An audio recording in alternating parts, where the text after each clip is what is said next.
Tuluyan na nga bang nauwi sa hiwalayan ang relasyon ng dating aktres na si Andy Eigenman at ang fiancé niyang si Pilmar Alipayo?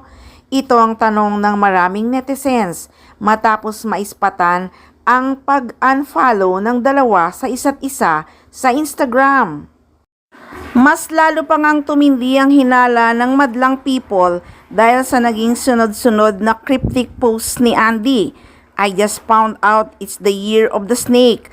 I thought it was the year of the wolf and sheep clothing. Saad ng dating aktres sa isang Instagram story, kalakip ang background na may mga imahe ng ahas. May nakasulat na Zodiac the Snake sa baba ng post ni Andy Eigenman. Kaya naman hindi nakatakatakang marami sa mga netizens ang nakaabang sa kung ano ang rason ng tila hindi magandang pinagdaraanan ng celebrity couple. Samantala makikita namang pulutan na ng mga netizens ang mga recent IG post ni Andy at Pilmar.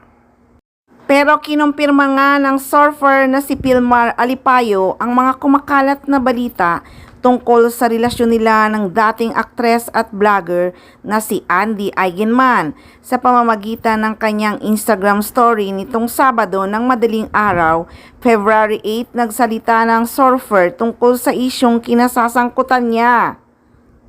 At ayon nga kay Pilmar, kung ano man ang nabasa nyo ay totoo, hindi ko na itatago dahil mas mahirap yon. Kasunod naman ito ang cryptic post ni Andy na they stab you and pretend they are the ones bleeding.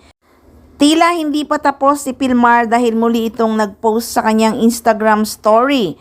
Sa Tagalog, sinabi ni Pilmar na kilala mo na kung sino ako, kaya malamang kilala nyo na kung sino siya. Hindi ko na kailangang ipaliwanag pa. Sa huli ay in-address na rin ng sapper ang mga ibinabatong insulto laban sa kanya. Matapos lumabas ang cheating issue. Aniya, pwede niyo akong tawaging cheater at pangit ngayon, ngunit salamat sa totoong nakakakilala sa akin. Noong April 2024 nang ibahagi ng dalawa ang kanilang wedding plans, ngunit kinakailangan nilang iset aside muna ang plano dahil sa pagkamatay ng ina ng aktres na si Jacqueline Jose. Sina Andy at Pilmar ay na-engage noong 2020. Sila ay may dalawang anak, si Lilo at si Koa.